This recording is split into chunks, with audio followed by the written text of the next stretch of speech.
Good day everyone. Welcome to another edition of our mathematics presentation. The topics that we are going to discuss today: Mathematics Quarter 3, Module 6, Surface area of cubes, prism, pyramids, cylinders, cones, and spheres. Let us learn first the definition of the following terms. Solid figures are three-dimensional objects. It has length, the width, and the height. It also composed of many plane figures. While surface area is the total area of all the surface of a solid figures. You can examine its face or surface and calculate its surface area. Then by adding all the individual surface areas, you can find the surface area of the entire solid figures. Let us take on the surface area of a cube. Ang cube ay binubuo ng 6 na square o 6 na mukha. Ang harap at ang likod, ang itaas at ang ibaba, at ang dalawang side nito.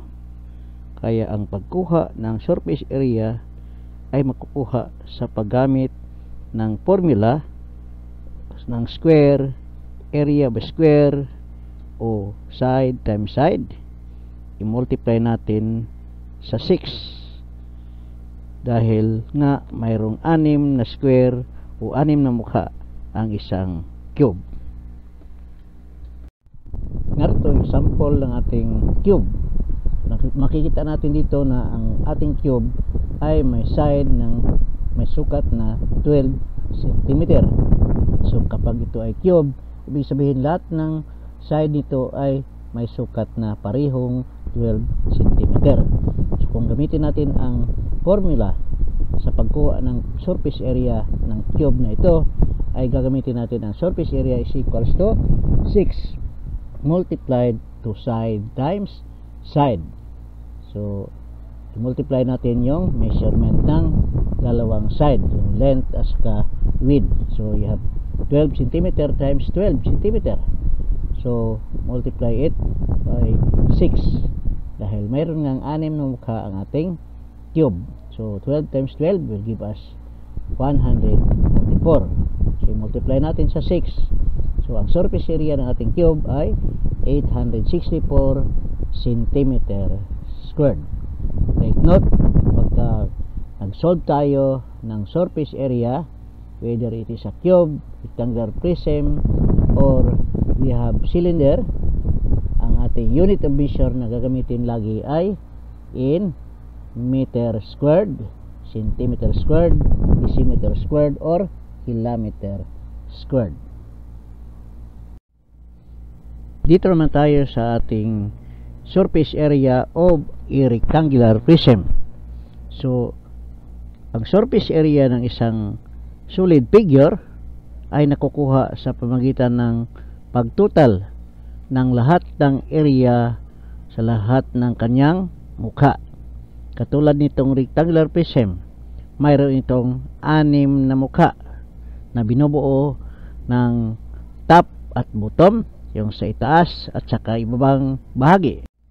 Pangatlo at ang pang-apat ay yung front at saka yung back o yung harap at saka likod ng ating rectangular prism. Ang dalawang side nito, ang side A at saka side B, na magkaparehong laki rin. So ito yung pang-5 at pang-6 na mukha ng ating rectangular prism. So lahat-lahat ito ay binubuo ng 6 na mukha. Sa madaling sabi, makukuha natin ang surface area ng ating rectangular prism sa pamamagitan ng pagkuha ng surface area sa 6 na side o 6 na mukha ng ating rectangular prism. So yung top at bottom magkapareho ang laki, kaya dalawa ang i-multiply natin. So yung front at back magkapareho rin ang laki niyan. So magkapares yan. Yung dalawang side, side A at saka side B, ito yung pangatlong pares ng ating rectangular prism. Dito na tayo sa formula sa pagkuha ng surface area ng ating rectangular prism. So surface area is equal to 2 times length times width. So ito ay nagrepresenta sa ating top and bottom, o yung sa itaas at saka ibabang bahagi na magkapareho ang laki, kaya i-multiply natin ng dalawa dahil dalawa nga ang bahaging ito na magkapareho ang sukat. So ang kanyang length at saka width makikita natin dito sa ating diagram. Ang sunod ay 2 times width times height. Ito ay nagrepresent sa dalawang side ng ating rectangular prism, side A at saka side B. So dalawa man yon, kaya times 2 yung ating width at saka height. Ang pangatlo, plus 2 times L times H, or length times height. Ito na ang binubuo ng ating front at back. So ang front at saka yung back, yung harapan at saka likod, ay pagkaparehong laki. Magkapareho rin ang sukat, kaya multiply natin ang 2 yung length at saka height. I-substitute natin ang ating given doon sa ating formula. So we have length is equals to 15, then width is equal to 3. Next is width times height. So ito na yung bumubuo sa ating dalawang side ng ating rectangular prism. Ang sunod ay ang length times height, which is 15 and 3 respectively, yung length at saka height ng front at back ng ating rectangular prism. Na substitute natin ang bawat sukat sa bawat bahagi ng ating rectangular prism. So simulan natin ang pag-perform ng ating operation doon sa ating formula. 15 times 3 we have 45. 3 times 3 we have 9. 15 times 3 we have 45. Next step tayo. 2 times 45 we have 90. 2 times 9 we have 18. 2 times 45 we have 90. So sunod nating step, i-add natin yung tatlong product. We have 90 plus 18 plus 90 equals 198. Gamitin natin ang ating unit of measure. Ang surface area ng ating rectangular prism is 198 square feet. Dito tayo sa pagkuha ng surface area ng ating pyramid. So mapapansin natin dito sa ating illustration, ating pyramid ay isang square pyramid. Bakit tinatawag na square pyramid? Dahil ang kanyang base ay isang square. So ilang bahagi ba o ilang mukha ba ang ating square pyramid? So mayroon itong 5 mukha. Isang square at saka 4 na congruent triangle. Pag sinabing congruent, pareho ang laki, pareho ang sukat. Paano ba natin makukuha ang surface area ng ating pyramid? So makukuha natin ang ating surface area ng ating pyramid sa pamamagitan ng paggamit ng ating formula. Surface area is equals to 4 times base times height divided by 2 plus is squared. Yung base times height divided by 2, yun ang formula kapag kinukuha natin ang area ng isang triangle. So mayroon tayong 4 na triangle, kaya i-multiply natin yung result by 4 plus the side or the area of the square, kung saan ang formula ng area of the square is side squared or side times side. Kaya ito yung formula natin.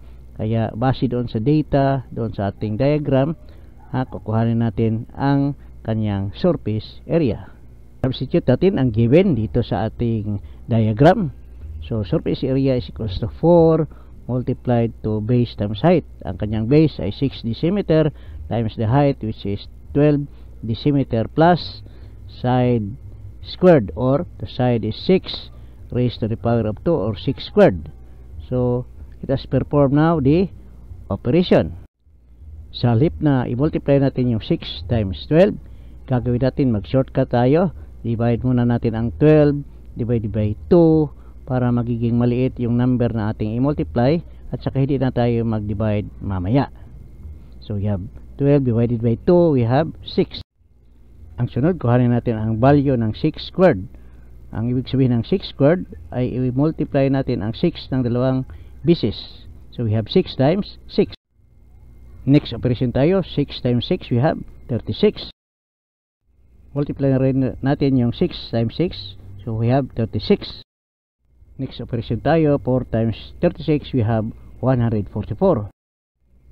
I-add natin 144 plus 36 we have 180. Ang surface area ng ating square pyramid ay 180 square decimeter. Dito na tayo sa pagkuha ng surface area of a cylinder. So, ang formula na ginagamit sa pagkuha ng surface area of a cylinder is surface area is equals to 2 pi r squared, kung saan, kung matatandaan natin, ang area of a circle, ang formula niya ay area is equals to pi r squared.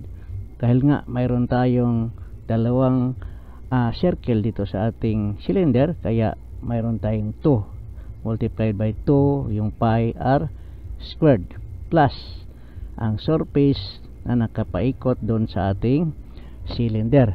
So ang formula sa pagkuha doon sa surface na nakapaikot doon sa ating cylinder ay pi r times height multiplied by 2. So ito yung formula na sinusunod kapag mag-solve tayo ng surface area of a cylinder. So let us now try to look at the given on the problem.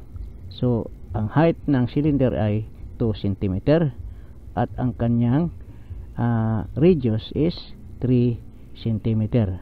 Papansin natin ang sukat ng kanyang radius ay yung nakikita natin na point doon sa center sa circle papunta sa side ng ating circle. Ito yung tinatawag na measurement ng kanyang radius.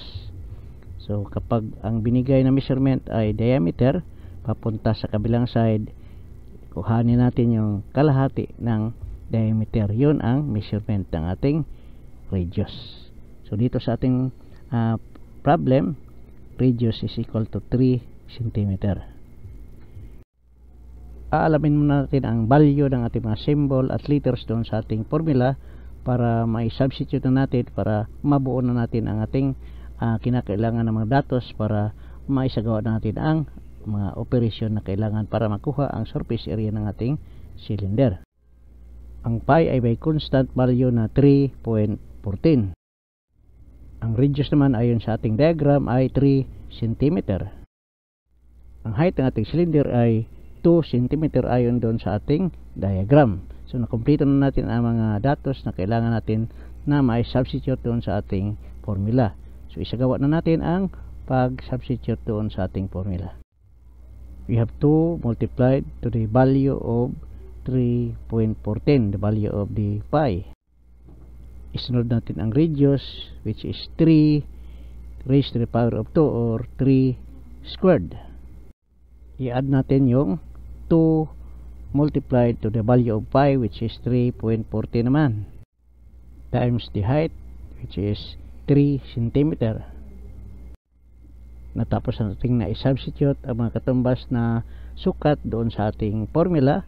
So isasagawa na natin ang pag-perform ng ating operation.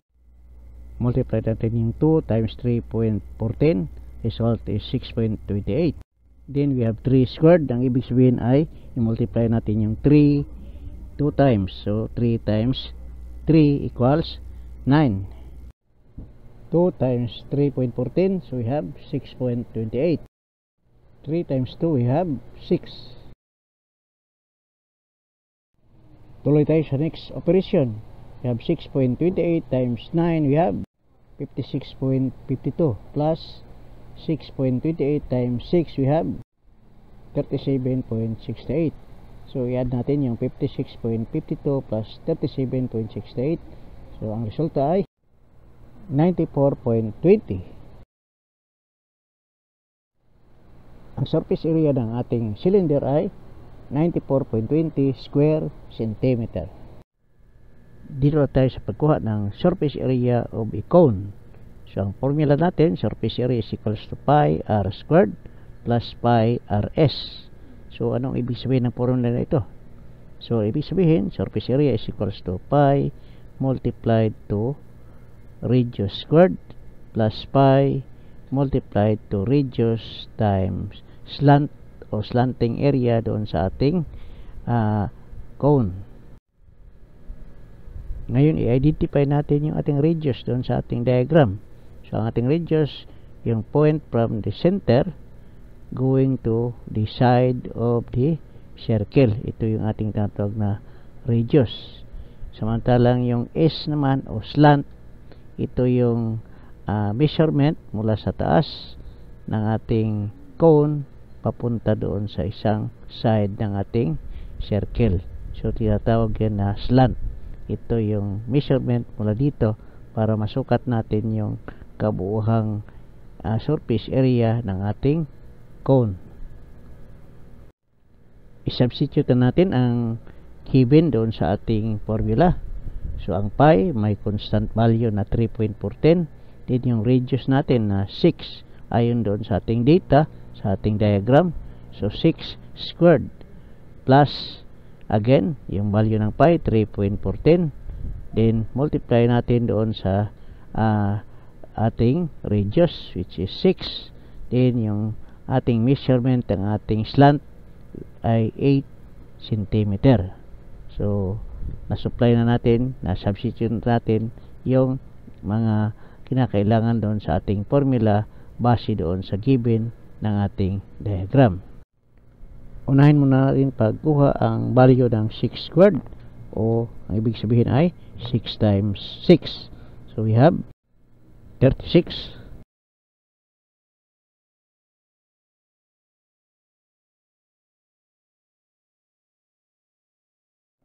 3.14 times 6, we have 18.84. Multiply na naman natin ang 3.14 times 36, we have 113.04. Multiply na naman natin ang 18.84 times 8, we have 50.72. I-add natin ang 113.04 plus 150.72, we have 263.76. Ang surface area ng ating cone ay 263.76 square centimeter. Tayo sa pagkuha ng surface area of a sphere. Ang formula na ginagamit ay surface area is equals to 4 pi r squared. Nang ibig sabihin 4 times pi times radius squared. I-substitute natin ang value ng pi at saka ang radius squared. We have 4 multiplied to the value of pi, we have 3.14. Then multiply the value of radius, we have 14 cm raised to the power of 2. Multiply 3 times 14, we have 12.56. Then we multiply the value of 14 raised to the power of 2, which means 14 times 14. Result is 196. Multiply natin ang 12.56 times 196. Result is 2,461.76. Surface area ng sphere ay 2,461.76 square centimeter.